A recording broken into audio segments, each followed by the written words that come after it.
Susie and what you do here. Sure, I will make it quick and painless. So my name is Susie Ewell. I am the National Director on the western side of the United States for the Innovation Lab at the Innovation Institute. Our core model is we're an incubator for new healthcare ideas and new technologies, new devices, new products. But we mostly work with our 7 member health systems throughout the United States. We serve as the commercialization arm for those health systems. So we work with Chalk Children's, Valley Children's out of Fresno, Providence St. Joseph Health, which includes Covenant down in Lubbock, Texas, Mercy Health and Bon Secours, which recently merged to be Bon Secours Mercy Health, Avera Health System out of Sioux Falls, and Franciscan Missionary of Our Lady out of Louisiana. So the core business that we do here at the lab is that we take ideas at a very early stage, a very nascent level, and look at the market and look at the need and try to analyze if it's something that we think that we want to help this physician or clinician, whoever came from the health system, create and commercialize. If we do bring products to market, we split net profits back with our member health systems as well as the innovators who brought them to us. We do get a lot of phone calls from folks probably that are in this room that are looking for seed funding or maybe some late Series A or Series B funding for their projects, and we do have partners that we work with that can help with that. We work with Red Crow that does crowdfunding for early stage startups that are looking for seed funding or maybe some early Series A, and then we also work with LRB Health, which does later Series A and Series B. So if you have any questions about that, you're more than welcome to ask me. I'm not going to be here the whole time. I'll probably take off pretty closely after this introduction, but I'd be happy to give you my card. And that kind of just gives you a very high-level overview of what we do, but if you have specific questions, I'd always be happy to answer them. Thanks, Susie. Sure. All right. And also our other sponsor, Dan Golka with Med Tech Directory. If you come up and just quick introduction, tell them what I'm you Dan do. Golka. I run a company called Med Tech Directory. How are you? We are a digital portal for everything in the healthcare space. It's a free portal. We get a very large audience every month. We get in excess of 50,000 people a month. It's absolutely free. I also run an event company through that. We produce the MedTech Monday conferences that we do twice a year. Our 7th one is in January. We have the MedTech Council also, which is having its Christmas party Monday night. You're all invited to. We've got 200 people that are going to be there. It's just up the street. So I'll be here to answer any questions. I know everybody's here to sort of answer, so I'll talk to you soon. All right, thanks, Dan. Okay, so with that, let's jump into it. As I said, today we're going to be talking about licensing MedTech IP, a strategy I think every MedTech company needs to be taking a serious look at, and in fact, using licensing, because licensing is a partnership strategy, and a lot of what's going on in the medtech industry today is about partnerships. In fact, there's very large companies out there today that are looking for solutions to a lot of big problems that are out in healthcare. Healthcare is changing very, very quickly, and from the standpoint of anybody in this room, especially as a startup, an innovator, an inventor, you've got solutions that a lot of these companies would like to take a look at, and that's part of the challenge of licensing is putting together or figuring out which partners are the right partners. But I can tell you that they are looking for it, and if you've got the right type of technology that can be scaled up, licensing partnership can lead to a very profitable outcome for both you and your licensing partners. So today we're going to talk about, the focus is going to be on a couple of things. First, I just want to give you a little bit of overview from the medtech industry from the perspective of why licensing makes sense as a strategy, and a few things that are going on in the medtech industry, and then jump into why licensing is a great strategy, why it should be part of your go-to-market strategy, or maybe your sole go-to-market strategy, how to use it. Most important, how to get paid. Always a lot of questions on the financial side of licensing, so I'm going to share with you some information about how you get paid, and then we'll have a wrap-up session with questions and answers. As I said, I like to keep this open as more of an interactive session, so as I present through different subjects, if something comes up, you have a question that maybe is relevant to that, please by all means raise your hand. Love to take a question. A lot of times that information can be very helpful for everybody else as they listen to the answer and some of the issues that you're dealing with. So real quickly again, my business is licensing. I work with all types of companies, a lot of med tech, med device companies on licensing and managing that licensing process, strategy consulting in some cases as far as you know, what do we do with our IP? Do we have licensing opportunities? And then IP audits and due diligence, an aspect that is overlooked a lot of times. I mean, I always encourage companies, you've got IP, are you tracking it some way? Have you got an inventory of it? Because for a lot of medical device technology, it's not just about your patent, but it's about trade secrets. And trade secrets are often the ones that slip away and get overlooked, and yet they wind up being a big, important part of medical technology, especially when you consider a lot of medical devices today are all about collecting data, analyzing data, using that data, and you see in the news today a lot is happening on the data side, especially when you see the partnerships that formed recently. It was Google and Ascension who announced a big data partnership where Google is going to supposedly be getting involved with them on the patient data side. It's raised a lot of questions in the industry about security and do I want the data, but the point being those moves are continuing to come about because this industry is moving very quickly. Data is a big part of it, and those are the big players that want to get into it. And so the types of clients that I work with, as I said, medical device, oral healthcare technology, surgical devices, orthopedic devices, an opportunity to work here with the Innovation Center on some of their devices, just a small sample of them. But there's a lot of different technologies, and for a lot of companies, the reason that they choose to use my services is to manage that whole licensing process, which in and of itself, you know, takes some time and has a certain series of steps and tasks that you have to go through, which I'll talk about, but it does need to be managed. So I'll start this presentation with asking you a question. What do these companies have in common? Anybody want to take a stab at it? No idea? Founders. Good branding. That's sort of. They all have intellectual property and licensing. They were all founded with licensing.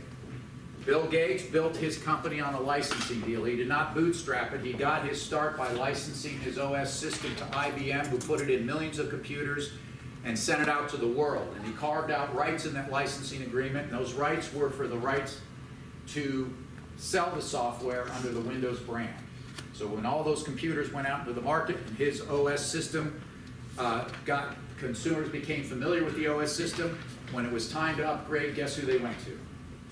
They went to Bill, and the rest is history. Genentech developed the insulin drug decades ago, but the researchers who developed it had no experience in running a pharmaceutical company. They turned to licensing to license a major pharmaceutical company to learn the pharmaceutical business. Fast forward to today, and they're one of the largest biotech pharma companies out there today. The same thing holds true for Google, Gatorade, Netscape, and a number of others. They use licensing the other way. They acquire technologies from universities, and they use those technologies to build their companies. The point of this is to open your eyes to understand that licensing is a very big part, an integral part, especially of high-tech, anything technology today is being evolved, and licensing is playing a big part in it. And with that said about looking at licensing and intellectual property, for a quick review, I'm sure most of you are familiar with intellectual property, what it is, patents, trademarks, copyrights. And I mentioned that there's the trade secret side, and for most medical technologies today, you're dealing with patents, know-how, and trade secrets. And a lot of these technologies, the real value behind them, yes, it's a patented device, but the real value is what it does to collect and use data. And that's where this whole market is headed. When you look at the Internet of Things, there's actually a subset of that which is now being called the Internet of Medical Things, because that in itself is requiring a new or a foundation to be built by companies that are able to provide the kind of security that is now being demanded for patient records. And that's creating a whole next level of challenges for many medical device companies, and that is going to be to connect with that. So as you think about your IP, one of the things to always keep in mind that if you've got this unregistered side, which you probably do, you have to take, you have to do things to make sure that you keep that intact, that data intact, because that's a big part of it. And in the med tech industry today, you obviously know a lot is going on. You Nobody can predict what is going to happen tomorrow. It's changing every day. We all know that it is growing. It's growing very large. It's growing billions of dollars. It's a worldwide industry. There are human bodies all around the world, and medical devices and medical tech is one of the biggest areas that impacts all countries all around the world. It's also a fast-changing industry. Payers, patients, nobody knows how this industry is going to shake out. Every day you read about some new changes, mergers, acquisitions, retailers buying insurance companies, hospital systems buying hospital systems, healthcare providers not providing healthcare anymore because they're going out of business. I mean, it's changing very rapidly and nobody knows where it's going. Also, as a result of that, it's a very competitive industry. And in fact, what's happening now is many of the technologies today, your lifespan is being shortened very significantly. And the reason for that is because the huge amount of new innovation that's coming into this market. We're talking tens of thousands of patents. In fact, in a 3-year period between 2015 and 18, 50,000 new patents filed in medical technology space alone. And they're coming in from all over the world. You have to realize it's not only, you're not just competing in the United States, you're competing with technologies that are coming in all over the world. Product development obviously is getting more challenging, especially if you're in the regulatory approval. Nobody's quite sure where the regulatory approval is going to shake out. You're hearing about the FDA every day, trying to somehow improve the efficiency of it and getting through it because it can be quite a roadblock. And then, of course, the technology back end of many of these devices. And finally, the big competition that's coming into this market. It's not only medical device companies, it's pharmaceutical companies, it's high-tech companies, and it's consumer electronics companies are all coming into the market. You have companies like Fujitsu and Toshiba who are all moving into the medical device space. They're starting to get patents. The reason they're coming into the space is because medical devices are consumer electronics. They're going to wind up on the shelves of Walmart and CVS and other places, and they are not going to sit back and let those devices take away shelf space. So they are moving very aggressively to position themselves somehow. And then, of course, the high-tech giants, as I mentioned earlier, Google coming into the market, but also Microsoft and IBM all forming partnerships with these large medical device companies, primarily looking at the devices, how they connect, how they get connected, what type of data is flowing. So this is a market that is getting attacked at many sides. And for a small startup, smaller companies that are competing in it, it's also one of the most challenging. Unlike the consumer products market where maybe you're up against just the people that make toys or t-shirts or hats, you're up against some of the biggest companies from some of the biggest industries around the world. And that's quite a daunting challenge that sits in front of you. But here's the issue for many of these companies is they can't create new products, new technologies fast enough. They need your IP because they can't do it internally anymore. It's slowing down. They have been structured in a very large way when an industry was at a very different point of time and when they could spend years developing new technologies. It doesn't exist like that anymore. For those of you who do have new technology, you know how fast you move. You know how quickly it moves. And the problem is these large giants, and I'm talking about everybody from Johnson & Johnson to Stryker to you name it, they're pulling back because they cannot move fast enough on the R&D. So what they're looking for is they are looking for new technologies. But herein lies the challenge is how do they find these technologies? Which is where licensing comes in and working with licensing people, but it's not it's a very fragmented market. But it's a market where they recognize that their R&D now has to come from the outside. And at one time you were reading about these companies making these acquisitions. If they saw technology look good, they would just buy it, the company right out. They'd start doing that. Those deals are drying up. And now they have to go earlier and earlier and earlier to find these technologies. And most of the time now when they look at this early stage, it's licensing that makes more sense than the strategic alliance or acquisitions because there's higher risk in these earlier technologies, but they still need to find these technologies earlier because it's the only way they're going to fill the pipelines. It's just changing too quickly and moving too fast. And you can see this just by just the sheer volume of licensing deals that are announced every day. This is just a smattering of the type of deals that are being publicized. And interestingly enough, when you search engines such as Google News, you know, the most prevalent licensing deals announced are coming out of the medical device and medical technology and pharma space. And you can search the news, and just about every day you're going to find 2 or 3 announcements of licensing deals between these large companies and companies you've never heard of all over the world. And you say, why is this happening? It's because this technology is coming to the market. Everybody is searching for solutions to a lot of the issues that are challenged, from surgical devices, robotics, artificial intelligence, better patient handling, whatever the case is. There's so many technologies out there. In some cases, these companies have to take a shot at picking these up simply because they're not sure which one is going to pan out. So it can be very challenging. And the question for you, and what we're going to address today, is what do you do? Do you go to the market direct? Do you license, or do you use both strategies? And one thing to keep in mind about licensing is it's not an either-or decision. Licensing is actually a strategy that should be part of your overall business strategy, your go-to-market. It should be one of your go-to-market strategies. Because when you think about it, if you are building your medical device, your technology, and you're building a company around it, you're setting up your distribution and your sales reps, and you're going to go direct. 100% of your revenue stream is going to be based on your success in getting your technology into the market through the distribution channels, sales channels, whatever the case is. But what happens when you run out of money and you stop? What happens if you hit a roadblock? What happens if your salespeople don't deliver? Your distribution channel set changes, or even more challenging, when you think, you know, your hospitals or certain service providers are your customers, and then you finally get to the point where you're ready to start selling, and you go out to the market and those customers are gone. They're not there anymore. They've shifted. They've stopped buying.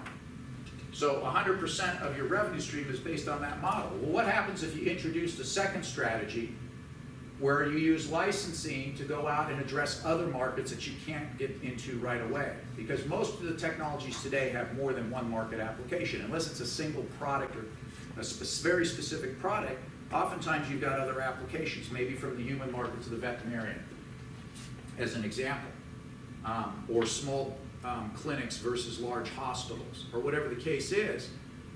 The point being, if those markets exist for you, and you have the technology, and you know it works, but you're only focused on addressing one market, what's going to happen to those other markets? I can tell you they're not going to wait for your technology, because there's so much coming into the market.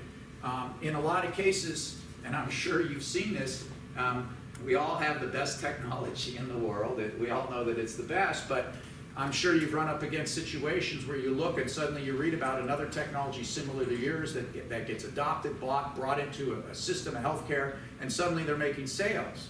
And you're looking at going, but their technology isn't as good. Well, it's not how good your technology is, it's how good your ability to get it into the market is. And a case in point, it doesn't. Obviously, there's a lot more challenges with medical technology, because especially if you have FDA approvals and other regulatory things that you have to deal with. But it doesn't necessarily mean that you have to wait to get it perfect. It's more important that you're able to get it into the market at some level. You have a question? Oh, you don't? You have a question? When do we determine that it's good enough? Well, this is part of the challenge. Is obviously if it's a surgical device, it's got to work. Right. I mean, you have to, but at the same time, you don't have to perfect it. Okay, especially from a licensing standpoint, where you're going to another company that's going to work on it from an engineering standpoint, they're going to probably perfect it. But if you're licensing it, what you want to do is you want to be able to validate it, and I'll talk about this, and prove that it works, so that you have enough that you're able to go to a company. Because they'll have the opportunity to move it in the market. So the challenge in the medical device market is getting to the point where you know it's strong enough to be able to enter the market, and be able to do it without spending too much of your time trying to perfect it. It's a challenge. Medical devices is far more challenging than, say, a consumer product from that standpoint. But this is what you're up against. I mean, there's so much technology that's coming into the market. So that brings the question of when's the right time to license. The best time to license is when you prove the technology. Ideally, maybe you've started to get some sales. You've got some customers behind it. One of the things that's important, obviously, is to find out where your customers buy it or will they use it. There's many devices that come to market. Let's say there's surgical devices, hospital, but they've never bothered to ask the customers if they'll use it, if it'll work. And it's real important to do that because unlike the consumer market where if we build a better mousetrap, we can take it to Walmart and see if somebody will buy it, the medical device market is not quite that way.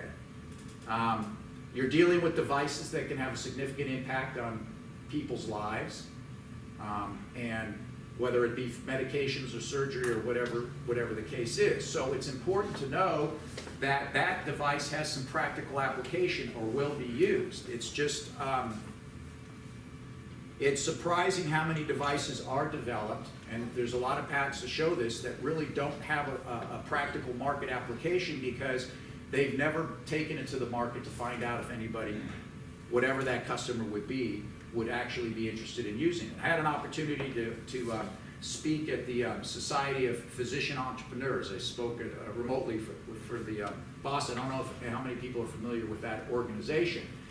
One of their goals is because they do support a lot of physicians who are in the, not necessarily practicing physicians, but of getting into the innovation business. And one of their goals is to help them to be able to succeed with their innovation in the market. But one of their objectives too is to find a way where they can get engaged with the startup community in the medtech space earlier on, because one of the problems that they see is the problem that a lot of these devices are being produced without the input of who's going to use them, and if they're surgeons, things like that.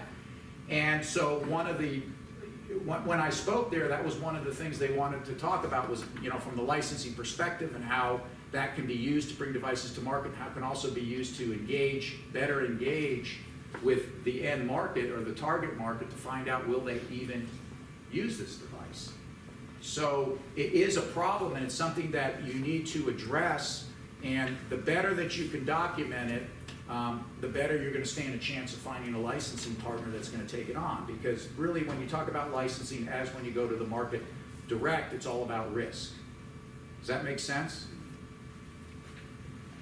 So, go. I'm sorry, I have a question. It's based on this gentleman over here, seeing your response to it about it being best. So in your experience with licensing, and particularly regulatory, is it better to describe the device or the medtech as what it is, not necessarily what it does? That's a great question, and I'm going to address that in a minute, because that has a big impact on how you move into the market with it, and there's a big issue with that. So if I can tackle that one a little later on, but it's a great question. Let me just jump back here to get into some basics about licensing and some points that I think people need to understand. When we talk about licensing, I think most people are familiar with a license. I can get a license, a legal agreement. That's what most people understand it to be, is a legal agreement. That's a license. Licensing is a process that you go through to take an IP and move it into the marketplace and find a partnership and put it together. Almost like product development and marketing. When you go to market a product, you follow a process. Certain things, you got to develop the product, build it, package it, figure out how to promote it, get it distributed, get it sold into the market.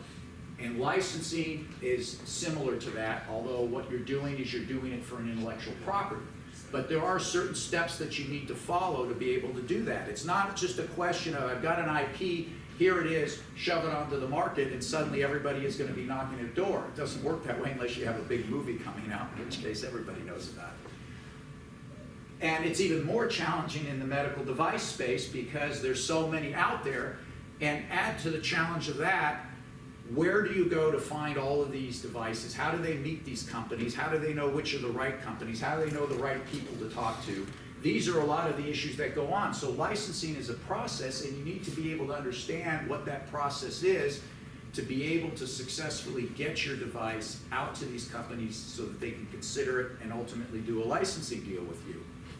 And it has a series of steps that, as I was saying, that starts from you've got your device, you've proven it, you've got to research your partners, find the right ones, develop the materials, do the outreach, negotiate the deal, and then one area that a lot of people fall down on, especially if they do it on their own, they sign the deal and they walk away and think it's going to take care of itself. And it doesn't. Because inside that agreement, there's a lot of obligations and performance milestones, and if you don't take care of that agreement, one day you're going to be sitting there wondering why the royalty check hasn't shown up for a year. Or perhaps they haven't checked in for a year. Whatever the case is, you still have to manage it. And for your technologies, your technology may not, the best approach may not necessarily be a single licensee. Maybe it's 2 licensees, maybe it's 3, maybe it's by territories.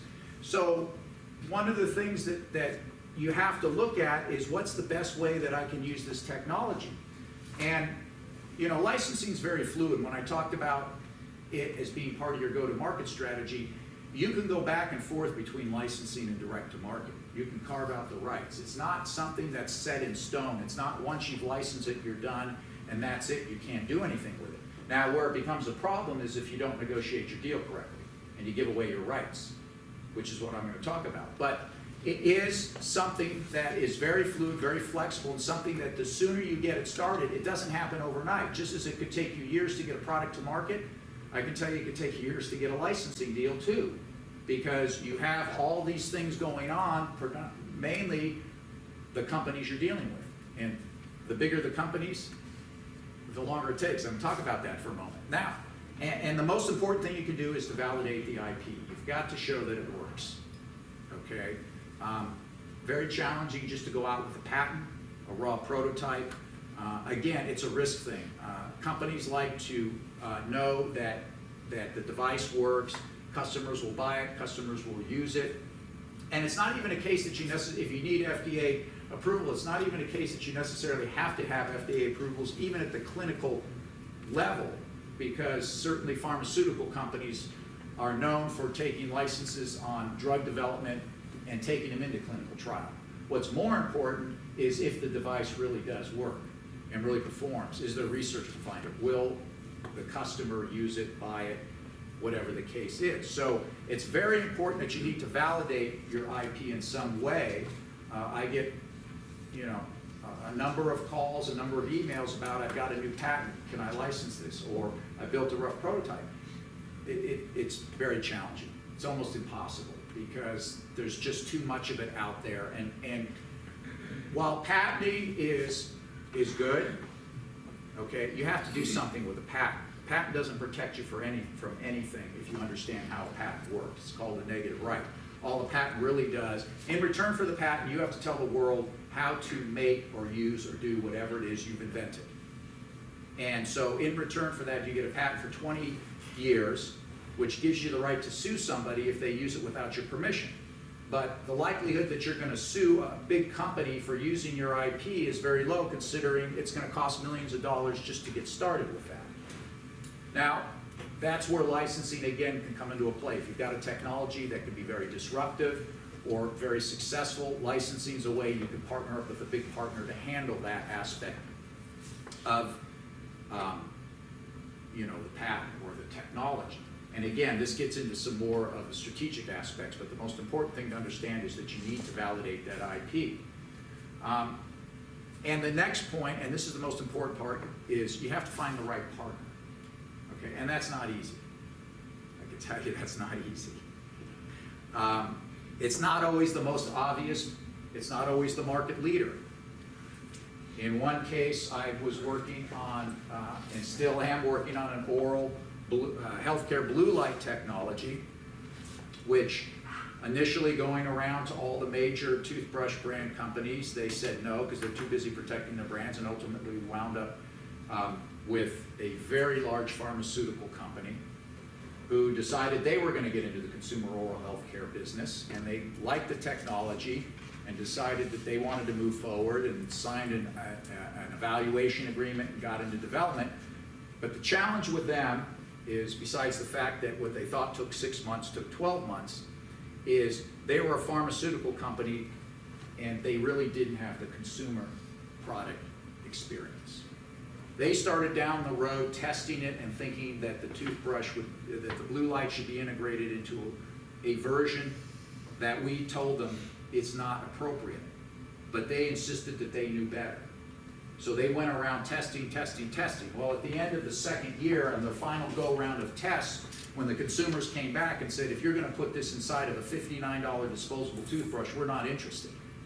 Besides, it's a waste. But if you put it inside a $199 toothbrush, now we're talking. Okay, because of the perception. But they didn't understand that, because all of the product development people manufacture, they come out of a different world. And that came to a standstill. This is just one example. Now we're back at it. It doesn't end there.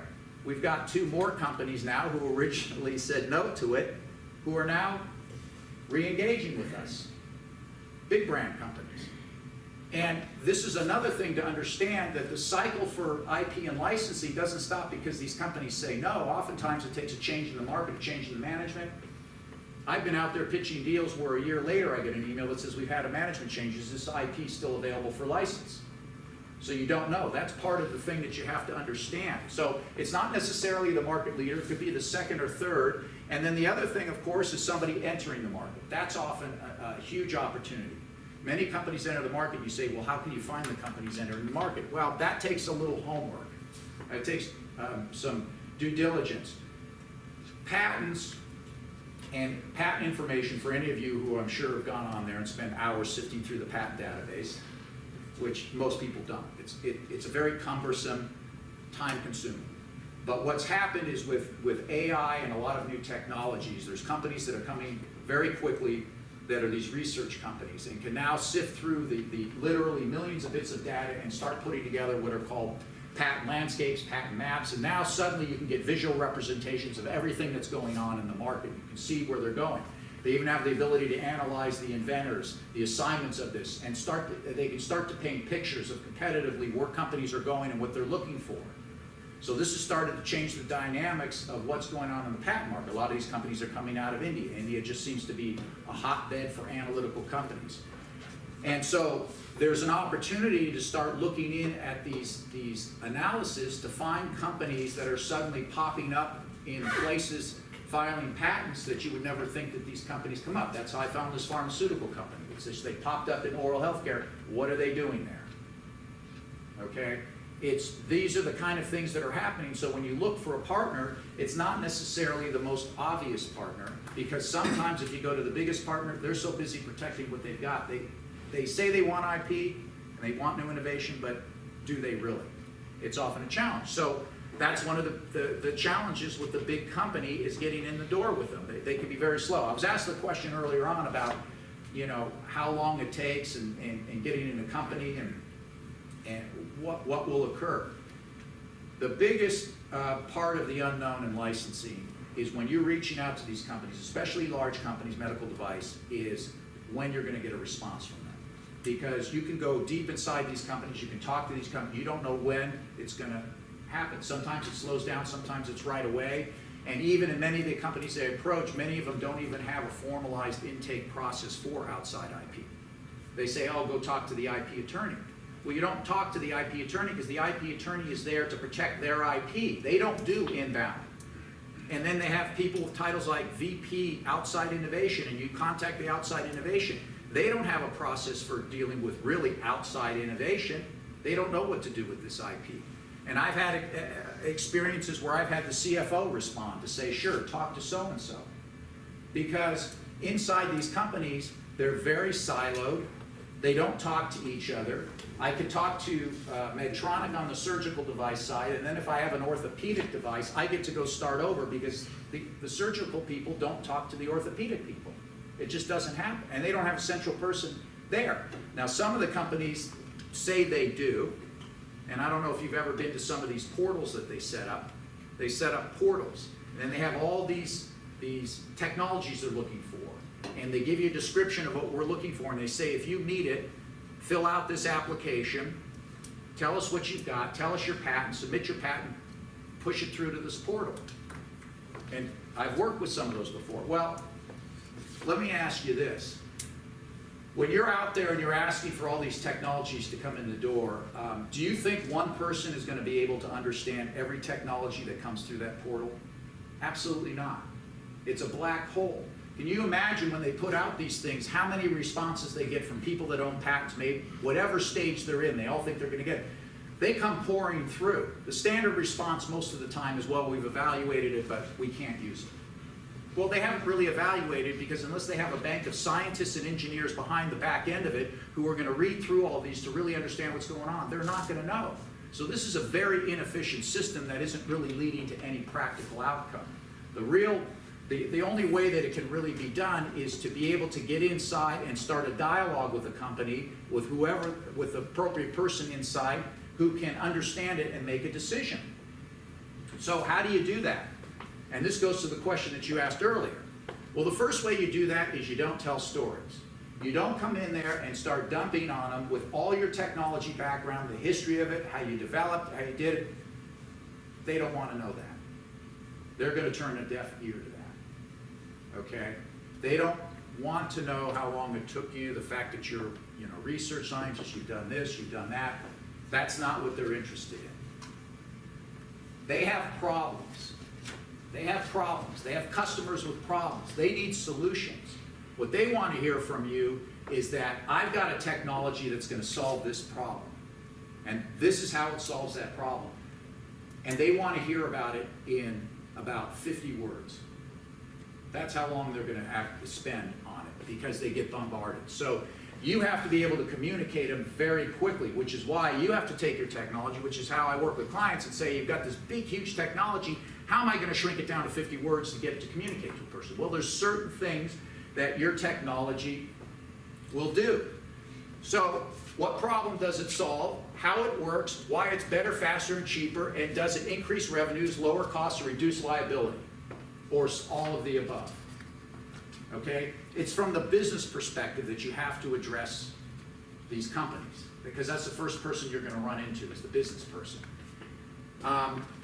And this is where you need to focus your information and your discussion, because if you don't, if you give them all this information, they're not going to respond. It's too much. They can't understand the value of it in terms from the business perspective. Because the first thing you want to do is you want to give them enough information that they say, send me more, and then they say, I'm interested, can we have a phone call?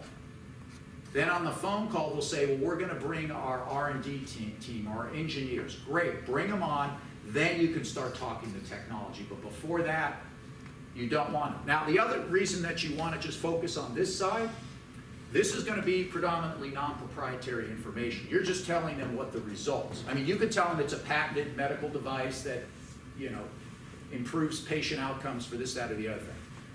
But you're not going to tell them anything beyond that. You're just going to give them the business results. Because over here, if the first thing you want to do is disclose all the secret sauce and top secrets about that device, the first thing you're going to do is say, well, will you sign an NDA?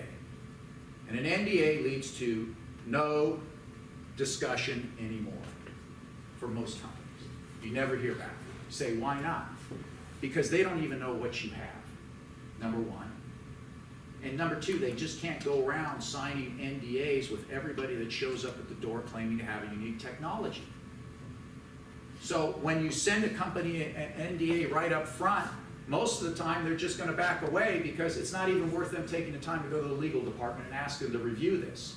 Which, of course, when you're sending them your NDA and they're a giant global company, they're not going to want to use your NDA.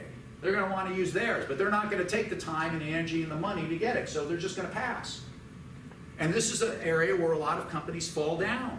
You send them too much information. You send them the wrong information. You're not hitting them with what they need to know is, does this solve a problem? Can we make money? That's what they want to know. And if you can do that, your response rate is going to be much higher. And you're going to probably be able to get to the right person a lot faster. So assuming you get to the right person, they like your technology, they're ready to go, you want to negotiate a deal. And what I've done here is just outline the most important points. But when you're getting into negotiating a deal, and I always recommend that you don't negotiate on your behalf if you own the technology. You're too close to it, they're going to say things, and then there's a whole bunch of things that go on around negotiation. By the way, from the moment that you contact the company, you're negotiating your deal. Everything you send them, every discussion you have, every response, everything is going to go into that negotiation. You may not think so, but believe me, it's going to go into that negotiation. So what your negotiation is when you get to the deal points is what is licensed, how it's licensed, where it's licensed, and for how long it's licensed. I mean, those are basically the business terms, and then of course the money that's behind it. And you have to understand that when you negotiate for your IP rights, your medical device technology has a bundle of rights behind it. Make, sell, use, and distribute. And each of those rights can be licensed individually or all together. Most of the time they're licensed all together, but there are situations where you would want to license it separately. The reason I bring this up is I want you to start to understand that your intellectual property is not just a single thing that they say, when I want to license your device, you give them everything. You don't. Part of what I do is sit down and take a look at the IP and say, what is inside this IP? How many different ways can it be licensed? What are the market applications? Where can this go? Because that's going to impact how you're going to license. You don't want to tie your rights up. Somebody wants exclusive. I like to say there's no such thing as an exclusive. And you shouldn't give somebody an exclusive. You say, well, what does that mean? It means this. You can give an exclusive license. You can give multiple exclusive licenses. But that exclusivity has to be tied to performance. If you do not tie it to performance, you wind up in a deal where you sit there for years and years and years and nothing's happening, and you're stuck. I mean, an exclusive deal means they've got it all. And then you have to go to try to pry it out of their hands. That's not an easy thing to do. So before you launch into exclusive, it's important to understand how you can license, and then build upon that with performance milestones, which I'm going to talk about. Where it's licensed. Again, I mentioned this earlier, but your medical device technology, if you've patented here, if you've got a PCT and you've patented worldwide, you've got multiple markets, multiple territories, and multiple places you can go. If a company comes along and says, we want worldwide on your patent, okay, I can tell you, nobody's going to take a technology out worldwide simultaneously. It's just not going to happen. It doesn't happen. I mean, even when I got my start in the movie studios, the big toy companies used to come around and say, we want the world for toys. And they wouldn't even get the world. They say, fine, you can get the world for toys, but you're going to have to earn out every territory. And the moment that you don't hit the milestone for a territory, you're going to lose that. You're going to go non-exclusive on it. Well, the same thing exists for your technology. Every company that goes in there, if they're looking for worldwide rights, if they're looking for all what's called scope of use or applications, whatever the case is, understand that that is something that you need to negotiate under a performance basis, that if some company wants to get it, they need to earn it, and if they don't earn it, then it either goes non-exclusive or comes back. And this is the tricky part of agreements. This is where many companies get stuck, is they give away these rights in a very general form, not realizing that you can really dig down to leverage. This is called leveraging the rights inside an agreement. I mean, IP has many ways you can leverage it. This is one of the most important. And then how long it's going to be licensed. In most cases, if it's a patent, it'll be for the life of the patent. If you've got a trade secret behind it, then you can extend it beyond the life of the patent. But that's generally where it's going to run. For trademarks and copyrights, it's a lot less, but for most medical technologies, that's what it'll be. And when you're done negotiating, you put a license agreement together. Now, the license agreement will probably come from the larger company. It'll probably be very long, filled with a lot of clauses and legal language, which of course you're going to have to use. You're going to hire a good, competent licensing attorney. There's no like, are there any attorneys in here tonight? Okay. Right there. To go through that agreement, because there's all sorts of other things in there, warranties, representations, and liability clauses, and a whole bunch of stuff that you have to make sure is worded so it protects you and it protects them. you have to make sure it's not a heavy-handed agreement. It's not a one-sided agreement, because that's not going to be you are not going to be a happy camper. So inside that agreement, it's going to specify the rights, much of what I just mentioned before. It talks about who's going to do what rights you have. It calculates payments, which I'm going to get to you. Very important is how do we get paid? That's what goes inside the agreement. Responsibilities. See, a licensing agreement just isn't a static legal document that says, okay, here's my IP, oh, here's an agreement giving you the rights for it. No. What a license agreement is an agreement between you and your partner for certain things that you're each going to do.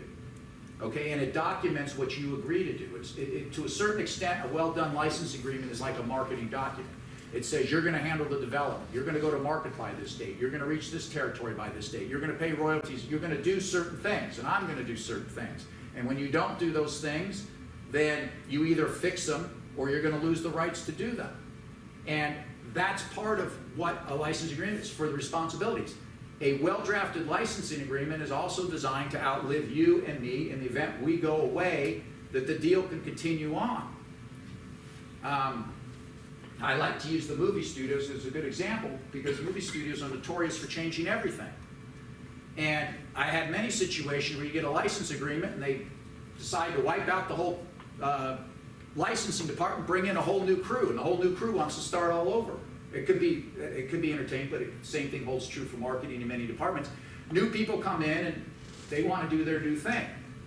That's why you have a well-drafted agreement, so that you can go to them and say, look, you may have changed management, but this is still our deal.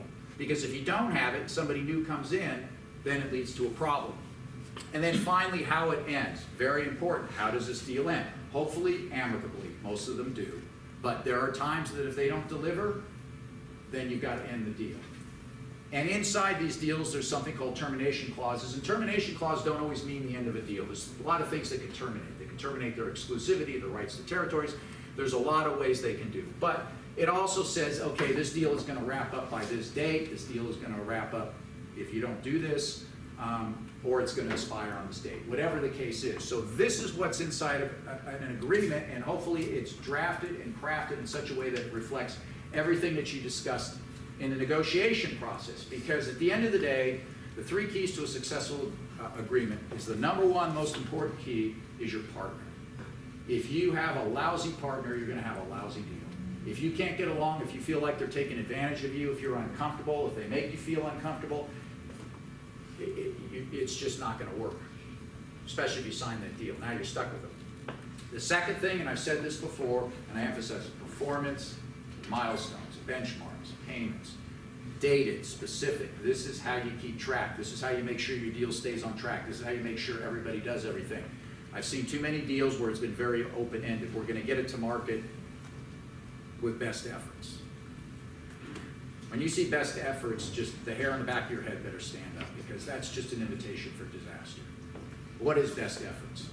You certainly don't want to find out paying attorneys on an hourly basis to argue whose best efforts are what. You have to be really specific in these agreements, and this is where people get tripped up, is they're not. And then finally, it's got to be a good deal for you and for your licensing partner.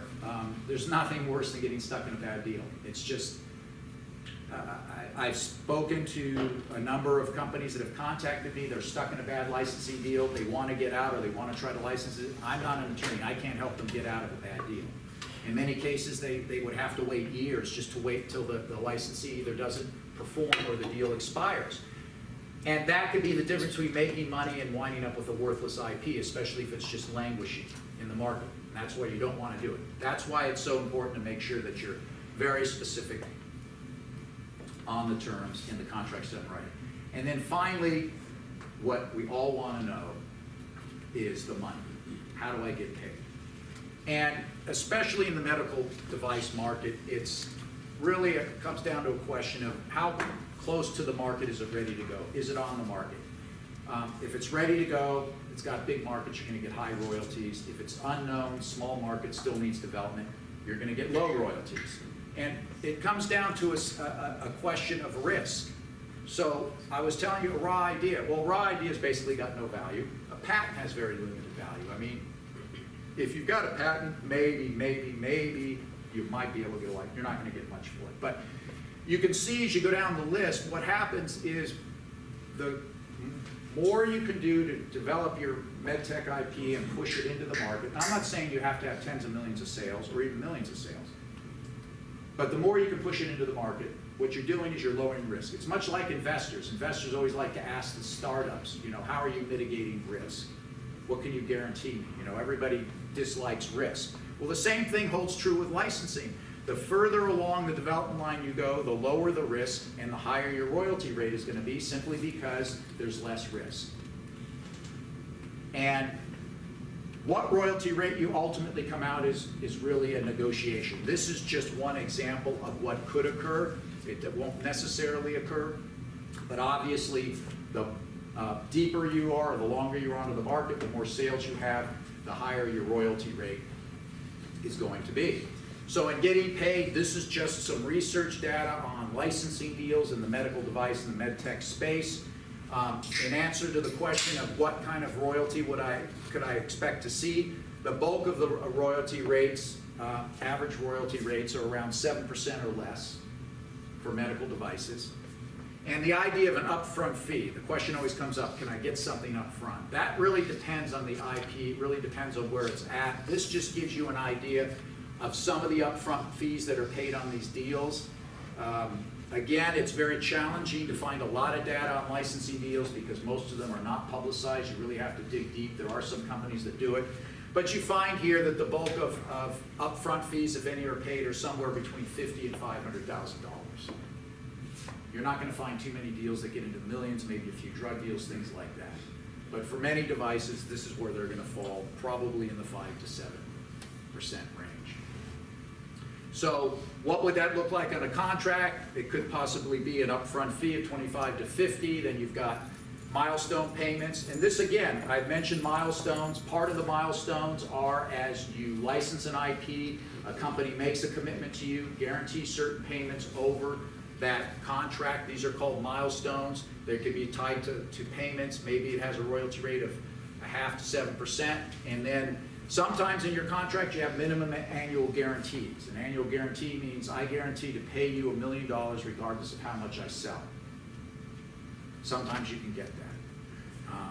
Sometimes there's a total contract of $5 million over the term of the contract, and we agree to pay it out $500,000 a year over the next X number of years. Whatever the case is, but again, this is an example of what those terms might look like in an agreement. So in wrapping this up, I just want to, again, re-emphasize some of the big mistakes. And as I said, you just have a patent, very difficult to license. You don't validate the technology. It's questionable if it works. It's questionable if anybody will use it. The wrong information. This is, many companies get caught. You send them too much information, too much technical data. You're not brief. You're not addressing the business issues. You're not solving the problem. That's a biggie. That one stops you dead in your tracks because companies just don't respond. And finally, another biggie is you don't have any legal or professional advice. You try to do it yourself. You sign a deal. You get involved. And it doesn't work out like you think it is. So you want to avoid those mistakes. So remember, prove it works, find the right company, use the right information, and remember, don't tell stories, solve problems. So I thank you for listening to the presentation. I've got a new book out. If you'd like a copy, I have them here for $10. You've got, I've got a newsletter that I put out. You can sign up. My website comes out every so often with articles on strategy of licensing. And with that, I'm going to open it up to a question and answer session. So whatever's on your mind, ask away, and we'll see if we can get answers to your questions.